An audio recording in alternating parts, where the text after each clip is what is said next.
नमस्कार विद्यार्थी मित्रांनो, स्वागत आहे तुमच्या आपल्या मॅथ्स मॅजिक वर्ल्ड या यूट्यूब चॅनलवरती।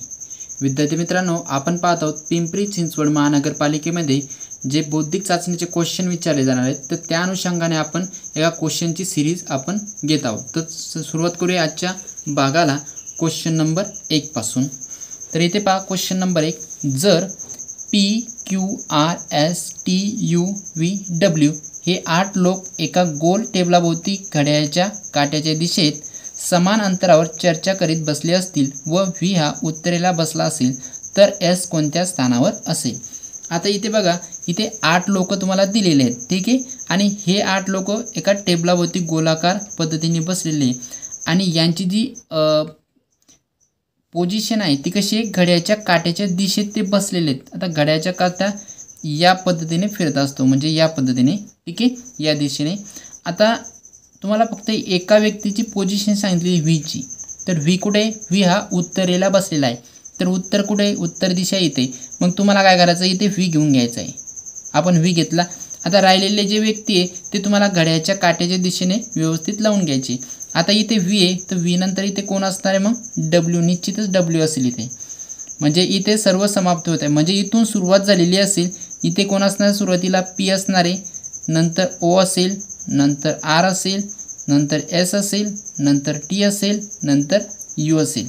ज्या पद्धतीने आपल्याला दिलेले तर त्याच पद्धतीने तुम्हाला ते लावून घ्यायचे, पण कसे, घड्याळाच्या काट्याच्या दिशेने। म्हणजे इथे PORSTUV आणि डब्ल्यू, इथे फक्त तुम्हाला व्हीचं एक दिशा सांगितलेली होती, उत्तर दिशा, त्यानुसार आपण त्याची पोझिशन घेतलेली आहे, ठीक आहे। आता तुम्हाला काय विचारलंय, तर यस कोणत्या स्थानावर असेल, यस कोणत्या स्थानावरती, तर इथे बघा यामध्ये यस इथे दिसतोय तुम्हाला, आणि यस हा कुठल्या दिशेला आहे, नैऋत्य दिशेला येतोय, म्हणजे तुमचं उत्तर काय असायला पाहिजे, नैऋत्य दिशा। तर ऑप्शन नंबर बी, नैऋत्य दिशा, हे तुमचं करेक्ट आन्सर असणार आहे। क्वेश्चन नंबर 2, खालील मालिकेत प्रश्नचिन्हाच्या जागी काय येईल। इथे एक तुम्हाला मालिका दिलेली 12, 26 आणि इथे म्हणजे या मालिकेत संबंध दर्शवलेला आहे तुम्हाला, तर इथे 19 आणि इथे क्वेश्चन मार्क दिलेला आहे। म्हणजे इथे बघा 12 आणि 26चा जो संबंध असणार आहे त्याच पद्धतीचा संबंध इथे 19 आणि इथे क्वेश्चन मार्कच्या ठिकाणी असलेल्या संख्येचा असायला पाहिजे। तर तुम्हाला इथली संख्या काढण्यासाठी तुम्हाला अगोदर हा जो संबंध आहे 12 आणि 26चा तो समजून घ्यावा लागेल। तर इथे पहा 12 आणि 26 कशा पद्धतीने आलेले आहेत, तर इथे काय करायचं आहे, तुम्हाला ही जी 12 संख्या तुम्हाला दिलेली याची दुप्पट करायची, म्हणजे तुम्हाला 2 ने गुणायचं, 2 ने गुणल्यानंतर तुम्हाला 24 मिळतात, ठीक आहे। आणि 24 मध्ये तुम्हाला 2 मिळवायचे, 2 जर मिळवले तर किती मिळतात तुम्हाला, 26। तर या पद्धतीने ते 26 मिळतात। आता सेम तसंच 19ला पण करायचं आहे। इथे तुम्हाला 19 दिलेले, तर 19ची दुप्पट करायची, म्हणजेच 19 गुणिले 2 हे किती होतात, 38। आणि नंतर यामध्ये किती मिळवायचे, 2, यामध्ये 2 मिळवल्यानंतर किती मिळतील तुम्हाला, इथे 40 मिळतात। म्हणजे याचा अर्थ काय की क्वेश्चन मार्कच्या ठिकाणी किती यायला पाहिजेत, इथे 40 यायला पाहिजेत। तर ऑप्शन नंबर सी, 40 हे तुमचं करेक्ट आन्सर असणार आहे। क्वेश्चन नंबर 3, PQRST आणि U हे 6 व्यक्ती एका गोलाकार टेबलाभोवती केंद्राकडे तोंड करून बसले आहेत। P आणि Q यांच्या दरम्यान 2 व्यक्ती बसले आहेत। R हा Qचा शेजारी आहे। R आणि T यांच्या दरम्यान एक व्यक्ती बसला आहे। S हा Rच्या लगतच डावीकडे बसला आहे आणि यावरती 2 विधाने तुम्हाला दिलेली, तर ते विधाने बरोबर आहेत किंवा नाही हे तुम्हाला ते सांगायचं आहे। पण हे सांगण्यासाठी तुम्हाला काय करावं लागणार आहे, एवढी जी काही इन्फॉर्मेशन तुम्हाला दिलेली 6 व्यक्तींची, तर ती तुम्हाला एका वर्तुळामध्ये दाखवावं लागणार आहे, ठीक आहे। त्यानंतरच तुम्ही या प्रश्नाची उत्तर देऊ शकता। आता इथे पहा, इथे सुरुवातीला काय सांगितलेलं आहे, आता हे जे व्यक्ती आहेत हे इथं आपण लिहून घ्या, व्यक्ती किती आहेत, P आहे, नंतर Q आहे, नंतर R, नंतर S, नंतर T आणि U, असे एकूण 6 व्यक्ती आहेत, ठीक आहे। आता प्रत्येकाचं एक पोझिशन ठरले। इथे बघा सुरुवातीला काय म्हटलं तुम्हाला, P आणि Q यांच्या दरम्यान 2 व्यक्ती बसले आहेत, ठीक आहे। तर इथे काय करायचं आहे, आता समजा इथे P घेतो मी आणि इथे Q घेतला। आता P इथे आणि Q का घेतला, कारण इथे काय म्हटलं की यांच्या दरम्यान 2 व्यक्ती बसले, म्हणजे बघा P इथे घेतला आणि Q जर घेतला तर इकडून जरी बघितलं तर 2 व्यक्ती त्यांच्यामध्ये येत आहे आणि इकडून जरी बघितलं तरी त्यांच्यामध्ये 2 व्यक्ती येत आहे, ठीक आहे। आता नंतर काय म्हटलंय, आर हा क्यूचा शेजारी आहे.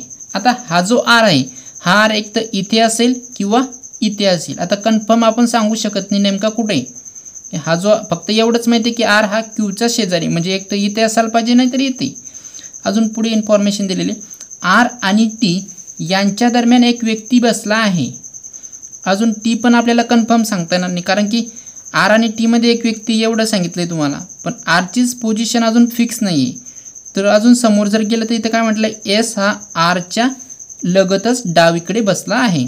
म्हणजे बघा आता आरच्या एस हा आरच्या डावीकडे म्हटलं आहे लगतच. म्हणजे तुम्हाला आर अशा ठिकाणी घ्यावा लागेल की त्याच्या डावीकडे एस यायला पाहिजे. आता समजा इथे जर आर जर मी घेतला ठीक आहे. इथे आर घेतल्यानंतर त्याची जी डावी बाजू आहे ती या साईडला येते. पण इकडे तर ऑलरेडी क्यू आहे म्हणजे याचा अर्थ काय की आर इथे घ्यायचा नाही आपल्याला. तर आर कुठे घ्यावं लागेल इथे घ्यावं लागेल. आता बघा आरची डावी बाजू कुठे येते आरची डावी बाजू इकडे येणार आणि इथे काय म्हटलं एस हा आरच्या लगतच डावीकडे बसला आहे. लगतच म्हणजे आरच्या नंतर लगेच मग आरची डावी बाजू इकडे येते. तर इथे कोण असेल मग इथे एस घ्यायचं आहे तुम्हाला. आणि इथे काय म्हटलं येतं आर आणि टी यांच्या दरम्यान एक व्यक्ती आहे. आता इथे आर आहे ठीक आहे आणि हा क्यू आणि इथे कोण असेल मग इथे टी घ्यायचा आहे. इथे आर आणि टीच्या मध्ये कोण आहे यांच्या दरम्यान एक व्यक्ती म्हणजे तो कोण आहे क्यू आहे. ठीक आहे. तर अशा पद्धतीने आता जवळपास सर्वजण झालेत. फक्त आता याच्यामध्ये कोण नाही आहे याच्यामध्ये फक्त यू दिसत नाही. आता एकच जागा उरली म्हणजे याचा अर्थ इथे कोण असला पाहिजे इथे यू असणार आहे. ठीक आहे. आता याच्यावरून हे तुम्हाला दोन स्टेटमेंट दिलेले विधान दिलेले तर ते बरोबर आहेत किंवा नाही ते तुम्हाला इथे सांगायचं आहे. आता पहिलं विधान पहा यू हा पीच्या लगतच डावीकडे बसला आहे. यू हा पीच्या लगतच डावीकडे बसला आहे. आता पीची डावी बाजू कोणती आहे ही डावी बाजू इकडची आणि इकडची उजवी बाजू. तर यू हा पीच्या डाव्या बाजूलाच येतोय म्हणजे पहिलं जे विधान आहे ते बरोबर आहे. ठीक आहे. यू हा पीच्या लगतच डावीकडे बसला आहे. लगतच म्हणजे लगेच पी नंतर यू आहे. आणि दुसरं स्टेटमेंट पाहिजे क्यू आणि आर हे टी आणि एस यांच्या दरम्यान बसले आहेत. तर इथे बघा क्यू आणि हे आर हे कोणाच्या टी आणि एसच्या दरम्यान बसलेले आहेत म्हणजे हे सुद्धा स्टेटमेंट बरोबर आहे. एकंदरीत दोन्ही स्टेटमेंट बरोबर आहेत म्हणजे ऑप्शन नंबर ए पहिलं आणि दुसरं दोन्हीही बरोबर आहेत. तर ऑप्शन नंबर ए तुमचं करेक्ट आन्सर असेल. क्वेश्चन नंबर 4 खालील प्रश्नात दिलेल्या मालिकेतील गहाळ पद शोधा. आता एक तुम्हाला संख्यांची मालिका दिलेली तर इथले पद तुम्हाला शोधायचे. पण हे पद शोधण्यासाठी यामध्ये कशा पद्धतीचा संबंध तो तुम्हाला अगोदर शोधावा लागेल. आता इथे पहा काय झालेलं आहे इथे 32 नंतर लगेच 32 आलेले आहे. इथे काय केलेलं आहे अधिक 0 म्हणजे 32 मध्ये 0 मिळाला तर 32 मध्ये 0 मिळाल्यानंतर तुम्हाला 32च मिळणार आहे. मग नंतर काय केलं 32 मध्ये 1 मिळवला. 1 मिळवल्यानंतर काय आलं 32 मध्ये 1 मिळाला तर 33 झाले. नंतर काय केलंय याच्यामध्ये अधिक 2 केले 33 मध्ये 2 मिळवले 35 झाले. परत इथे काय केलंय 35 मध्ये अधिक 3 केले म्हणजे 35 आणि 3 किती झालेत 38 झाले. आता इथे बघा सुरुवातीला 0 घेतला नंतर 1 घेतला नंतर 2 घेतला नंतर 3 घेतला. मग अशा पद्धतीनं जर गेलो आपण तर इथे तुम्हाला काय करावं लागेल इथे 4 घ्यावं लागेल म्हणजे 38 मध्ये जर 4 मिळवले तर तुम्हाला किती मिळाला पाहिजे 42 मिळाला पाहिजे म्हणजे इथली संख्या काय असेल 42. तर ऑप्शन नंबर डी 42 हे तुमचं करेक्ट आन्सर असणार आहे. क्वेश्चन नंबर 5 एक पद गहाळ असलेली एक मालिका देण्यात आली आहे. दिलेल्या पर्यायातून अचूक पर्याय निवडा आणि मालिका पूर्ण करा. आता ही एक तुम्हाला मालिका दिलेली आहे यामध्ये काही अक्षर आहेत काही संख्या आहेत. ठीक आहे. पण इथले पद तुम्हाला शोधायचे. आता हे पद शोधण्यासाठी यांच्यामध्ये जसा संबंध आहे तो संबंध इथे सुद्धा वापरावा लागेल. आता इथे काही अल्फाबेट दिलेले आहेत तर अल्फाबेटचा विचार इथे करायचा नाही. आता अगोदर आपण काय करू या संख्यांचा विचार करू.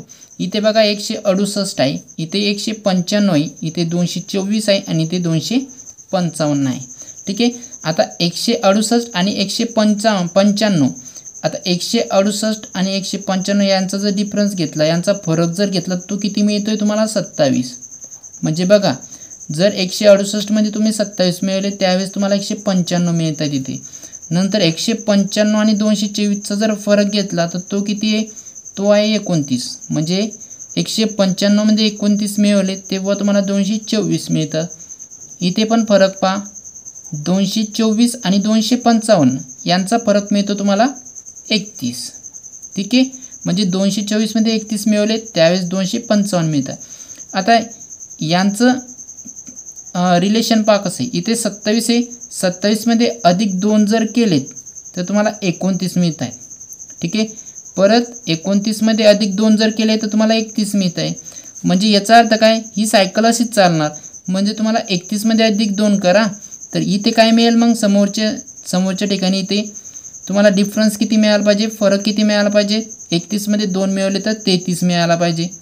ठीक आहे, म्हणजे याचा अर्थ काय की 255 मध्ये तुम्हाला किती मिळवायचे, 33. 233 जर मिळवले तुम्ही 255 मध्ये तर ते होतात 288. म्हणजे इथे बघा, इथे जे काही पद येणार आहे तर त्याची मधील जी संख्या असेल ती असेल 288. तर आता ऑप्शनमध्ये पहा, तर ऑप्शन ए मध्ये 360 दिलेले आहेत, ऑप्शन बी मध्ये 288, ऑप्शन सी मध्ये 289 आणि डी मध्ये 399. तर 288 फक्त ऑप्शन नंबर बी मध्ये, म्हणजे ऑप्शन नंबर बी हे तुमचं करेक्ट आन्सर असणार आहे. आता तुम्ही याचं उत्तर हे जे अल्फाबेट दिलेले हे सुद्धा इथे चेक करू शकता. इथे बघा, मी एक लाईनचं दाखवतो, बाकी तुम्ही बघून घ्या वाटलंच तर. इथे पी आहे, इथे पी आहे, पी नंतर एल घेतलेला आहे, म्हणजे मागे आलेले किती पद, 1 2 3 4 वजा 4 पद मागे आलेले. ठीक आहे, म्हणजे 4 पदे. नंतर एल नंतर एच घेतलेला आहे, तर इथे बघा 1 2 3 4, इथे पण वजा 4. नंतर एचहून डी आलेला आहे, 1 2 3 4 वजा 4 इथे पण. आता डीहून समोरचं पद घ्यायचं, म्हणजे डीहून मागे जावं लागेल, 1 2 3 4, म्हणजे इथे काय येईल, इथे येईल झेड. म्हणजे या पदामध्ये सुरुवातीला काय असणार आहे, झेड असणार आहे, आणि ऑप्शन नंबर बी मध्ये झेड आहेच. ठीक आहे, तर अशा पद्धतीने तुम्ही सर्व अल्फाबेटसुद्धा चेक करू शकता. ठीक आहे, तर थोडं किचकट वाटतंय, पण आता असे क्वेश्चन घेतो आहे आपण जेणेकरून सर्व मुलांचा सराव होईल. कदाचित काही ना हे क्वेश्चनसुद्धा डिफिकल्ट वाटत असतील, जे नवीन आहेत तर त्यांच्यासाठी काही आपण थोडी काठीण्य पद्धती कमी जास्त करत असतो, जेणेकरून सर्वांना व्यवस्थित कळेल. या अनुषंगाने आपण हे क्वेश्चन घेतलेले आहेत. आता क्वेश्चन नंबर 6 पहा, P Q R S T आणि यू या 6 व्यक्तींची उंची भिन्न आहे, म्हणजे सर्वांची उंची वेगवेगळी आहे असं म्हणायचं आहे. नंतर काय म्हटलं, टी हा आरपेक्षा बुटका आहे, यस हा 2 व्यक्तीपेक्षा उंच आहे, पी हा क्यूपेक्षा बुटका आहे परंतु आरपेक्षा उंच आहे, यू हा क्यूपेक्षा उंच आहे, आणि तिसऱ्या क्रमांकाचा सर्वात उंच कोण आहे हे तुम्हाला इथे काढायचं आहे. आता हे जे की 6 व्यक्ती तुम्हाला दिलेले ते इथे लिहून घेऊ वाटलंच तर आपण. इथे कोण घेतलेले आहे आपण, पी आहे, क्यू आहे, आर आहे, एस आहे, टी आहे आणि यू आहे, हे 6 व्यक्ती आहेत. ठीक आहे, तर यामध्ये तिसऱ्या क्रमांकाचा सर्वात उंच कोण आहे ते तुम्हाला इथे काढायचं आहे. आणि इथे एक चिन्ह वापरतो आपण नेहमी, या साईडला जे कोणी असेल तो मोठा असतो आणि या साईडला असणारा लहान असतो. ठीक आहे, आता इथे सुरुवातीला काय म्हटलं आहे की टी हा आरपेक्षा बुटका आहे. तर टी हा आरपेक्षा बुटका आहे म्हणजे याचा अर्थ काय, उलट काय होतं की आर हा टीपेक्षा मोठा आहे. ठीक आहे, म्हणजे इथे बघ तुम्हाला कसं लिहिता येईल, आर कोणापेक्षा मोठा आहे, टीपेक्षा. हे एक रिलेशन मिळते तुम्हाला. नंतर काय म्हटलं आहे, यस हा 2 व्यक्तीपेक्षा उंच आहे. हा जो यस आहे 2 व्यक्तीपेक्षा उंच आहे, मग 2 व्यक्ती म्हणून मी 2 टिंब घेतो इथे. ठीक आहे, नंतर पहा पी हा क्यूपेक्षा बुटका आहे. पी हा क्यूपेक्षा बुटका आहे म्हणजे याचा अर्थ काय की क्यू पीपेक्षा उंच आहे, मग क्यूचे इकडे हे मोठं तोंड असणार आहे आणि इकडे पी, हे एक रिलेशन भेटतंय. पण इथे काय म्हटलं आहे, पी हा क्यूपेक्षा बुटका आहे परंतु आरपेक्षा उंच आहे, तो आरपेक्षा उंच आहे. इथे बघा, पी हा क्यूपेक्षा बुटका म्हणजे क्यू पीपेक्षा मोठा असेल, आणि इथे काय म्हटलं की परंतु आरपेक्षा उंच आहे, म्हणजे हा जो पी आहे हा आरपेक्षा उंच आहे, म्हणजे तुम्हाला या पद्धतीने इथे रिलेशन मिळेल. इथे कोण घ्यावं लागेल, आर घ्यावं लागेल. आणि शेवटी काय दिलं आहे, यू हा क्यूपेक्षा उंच आहे, यू हा क्यूपेक्षा उंच आहे, या पद्धतीने. आता इथे तुम्हाला हे 4 रिलेशन मिळालेत, तर यावरूनच आपल्याला व्यवस्थित त्यांना मांडून घ्यायचं आहे. आता इथे काय म्हटलं आहे, सुरुवातीला इथे क्यू आहे सर्वात उंच, तर क्यूपेक्षाही उंच कोण आहे, यू आहे. तर मग इथे काय करायचं आहे आपल्याला, यू घ्यायचं आहे, यू नंतर कोण येईल, क्यू, नंतर ही सिरीज डायरेक्ट लिहून घ्यायची तुम्हाला. क्यू नंतर कोण आहे, पी आहे, पी नंतर आर आहे. ठीक आहे. आणि आरपेक्षा लहान कोण आहे, टी आहे, मग तो इथे घ्यायचा. एवढं तर झालं. पण एस राहिलं आहे. इथे एससाठी काय म्हटलं आहे की एस हा 2 व्यक्तीपेक्षाच उंच आहे. आता 2 व्यक्ती आपल्याला माहिती आहे का, नाही. मग शेवटी 2 व्यक्ती कोण आहेत, आर आणि टी आहेत. मग आर नंतर कोणाचा नंबर असायला पाहिजे, एस असायला पाहिजे. मग ही सिरीज अशा पद्धतीने घ्यावं लागेल. हा यू नंतर हा क्यू नंतर हा पी, आता येईल एसचा नंबर. कारण एस हा 2 व्यक्तींपेक्षा उंच आहे. 2 व्यक्ती कोणत्या आहेत मग त्या, हा आर आणि हा टी. आता व्यवस्थित सर्वात उंच कोण झाला इथे, यू, आणि सर्वात बुटका कोण आहे, टी. आणि तुम्हाला काय विचारलं आहे, तिसऱ्या क्रमांकाचा सर्वात उंच कोण. सर्वात उंच हा 1 नंबरला, 2 नंबरला क्यू आहे आणि 3 नंबरला कोण आहे, पी. म्हणजे तुमचं उत्तर काय असणार आहे, P. Option number C, P हे तुमचं करेक्ट आन्सर असेल. Question number 7. एका विशिष्ट सांकेतिक भाषेत कॉलेजला 25, 44, 181 असे लिहिले जाते आणि स्कूलला 326, 554 असे लिहिले जाते. त्या सांकेतिक भाषेत कुलसाठी कोणता संकेत आहे. आता जे शब्द दिलेले, कॉलेज दिलेले आहे आणि त्याचा संकेतांक इथे लिहून घेतला आपण. नंतर स्कूल दिलेलं आहे, त्याचा संकेतांक इथे लिहून घेतला आहे. म्हणजे इथे बघा, याच्या अल्फाबेट खाली जे नंबर लिहिलेले, अंक लिहिलेले ते त्याचा संकेतांक आहे परत त्या पर्टिक्युलर अल्फाबेटचा. ठीक आहे.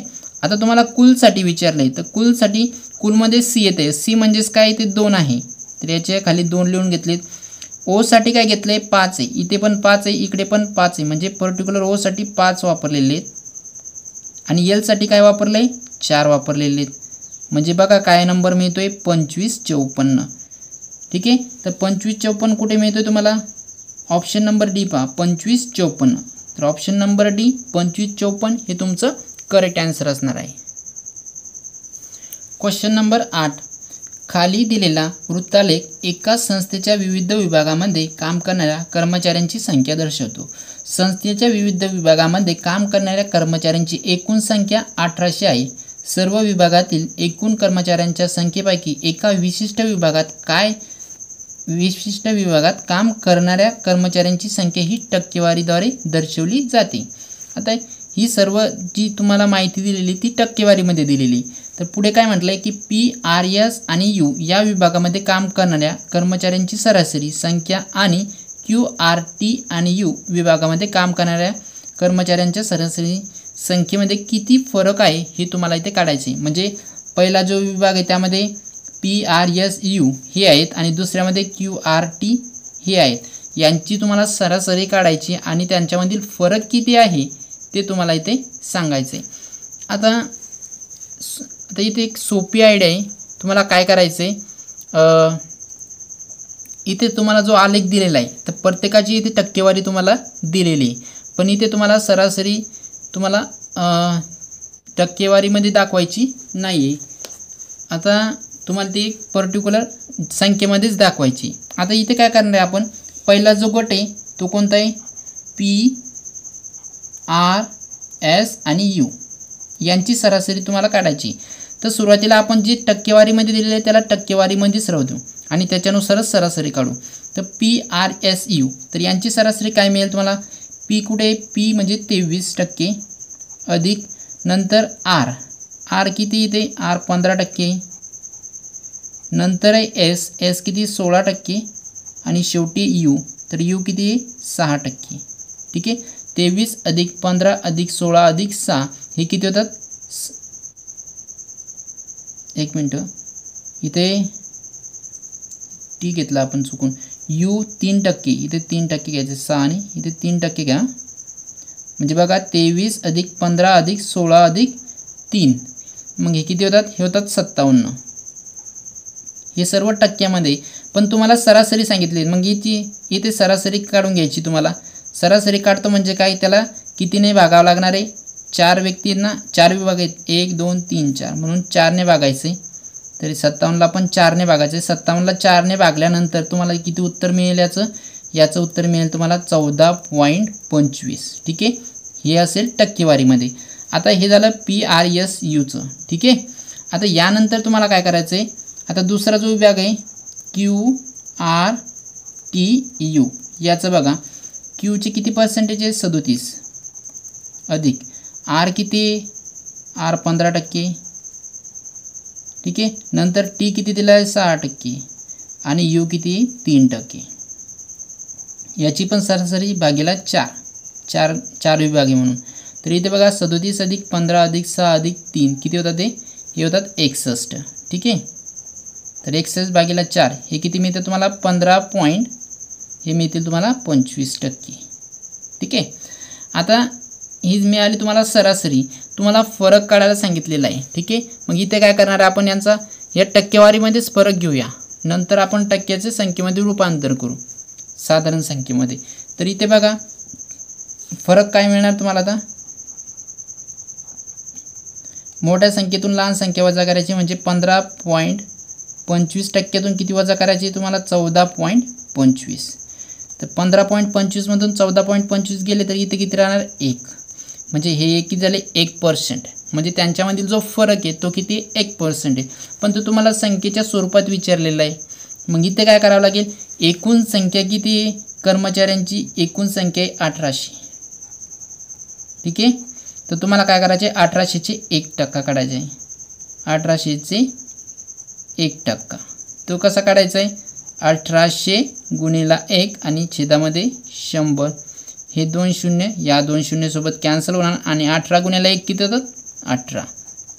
म्हणजे बघा तर त्यांची दोन्ही गटांची सरासरी काढल्यानंतर ती संख्या किती मिळेल आणि त्यांचे फरक तो किती मिळतोय तुम्हाला 18 मिळतोय. तर उत्तर काय असणार आहे ऑप्शन नंबर डी 18 हे तुमचं करेक्ट आन्सर असणार आहे. Question number 9. अनिता ही अनिलची मुलगी आहे. अनिल हा विवेकचा भाऊ आहे. विवेक हे दिनेशचे वडील आहेत. अनिताचे दिनेशशी काय नाते आहे. आता इथे बघा सुरुवातीला काय म्हटलं की अनिता ही अनिलची मुलगी आहे. तर इथे आपण अनिल लिहून घेऊ अनिल आणि अनिलची मुलगी कोण आहे अनिता आहे. इथे अनिता लिहून घेतला आपण, ठीक आहे. आणि पुढे काय म्हटलं की अनिल हा विवेकचा भाऊ आहे. हा जो अनिल आहे तो कोणाचा भाऊ आहे विवेकचा. आणि पुढे काय म्हटलं की विवेक हे दिनेशचे वडील आहे. हे जे विवेक आहे कोणाचे वडील आहे दिनेशचे, म्हणजे विवेकला मुलगा कोण आहे दिनेश, ठीक आहे. आणि पुढे काय म्हटलं की अनिताचे दिनेशशी काय नाते. आता ही जी अनिता आहे तर या अनिताचे दिनेशसोबत काय नाते आहे. तर हे दोघं जे आहेत ना हे चुलत भावंडे आहेत, चुलत भावंड, ठीक आहे. तर उत्तर काय असेल तुमचं ऑप्शन नंबर बी चुलत भावंड. कारण की अनिल आणि विवेक हे दोघं भाऊ आहेत, ठीक आहे. म्हणजे अनिताचा काका कोण असेल विवेक असेल आणि दिनेशचा काका कोण असेल अनिल असेल, ठीक आहे. तर अशा पद्धतीने हे चुलत भावंड होतात.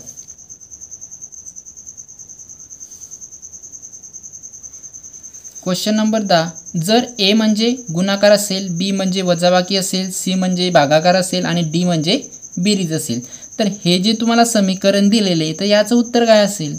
तर आता इथे जे आहे त्याला मांडून घेऊ 21 आणि सी आहे. सी म्हणजे काय भागाकार, इथे भागाकारात चिन्ह घ्यायचं आणि हे 7. नंतर काय म्हटलं डी साठी बेरीज म्हटलं आहे तर बेरीज घ्यायची इथे नंतर आहे 5. एला काय म्हटलं आहे गुणाकार, इथे गुणाकार घ्यायचं आहे आणि हे 3. नंतर बीला काय म्हटलं आहे वजाबाकी, इथे वजाबाकी घ्या आणि हे 6. आणि सीला काय म्हटलं आहे सी हा भागाकार आहे, ठीक आहे. आता याला कंचे भागोभागानुसारच सोडवायचं आहे. तर सुरुवातीला आपण भागाकार करत असतो ते इथे भागाकार करा, इथे पण भागाकार करा. 21ला जर 7ने भागलं तर 7 त्रिक 21 म्हणजे इथे 3 मिळतील, इथे अधिक आणि यांचा गुणाकारही सोबतच करून घेऊ आपण. इथे भागाकार करा, इथे गुणाकार आणि इथे भागाकार. 5 त्रिक 15 हे 15 होतात आणि 2ने 6ला भागला तर 2 त्रिक 6 वजा 3. तर हे 3 आणि हे 3 कॅन्सल होतील कारण की दोघांचं साईन जे आहे ना ते वेगवेगळे आहे. हे प्लस आहे हे वजा आहे आणि दोन्ही संख्या सारख्या म्हणून हे कॅन्सल होणार. फक्त इथे किती राहतात 15 राहतात. म्हणजे या एक्सप्रेशनचं उत्तर किती मिळतं आहे तुम्हाला 15. तर ऑप्शन नंबर बी 15 हे तुमचं करेक्ट आन्सर असणार आहे. तर अशा पद्धतीने हे आजचे 10 क्वेश्चन आपले कंप्लीट झालेले. तर आज जे क्वेश्चन घेतलेले होते आपण त्यामध्ये काही थोडे डिफिकल्टसुद्धा होते, काही सोपे पण होते, जेणेकरून जी काठिण्य पातळी आहे ती आपण योग्यरित्या घेतो आहे. कारण की बरेचशा मुलांना पाहिजे तसं येत पण नाही, काही नवीनच असतात त्यांनाही समजायला पाहिजेत आणि ज्यांना बऱ्यापैकी अभ्यास झालेला आहे तर त्यांच्यासाठी पण आपण डिफिकल्टी लेवल तशी ठेवलेली. तर भेटूया पुढील व्हिडिओमध्ये. धन्यवाद.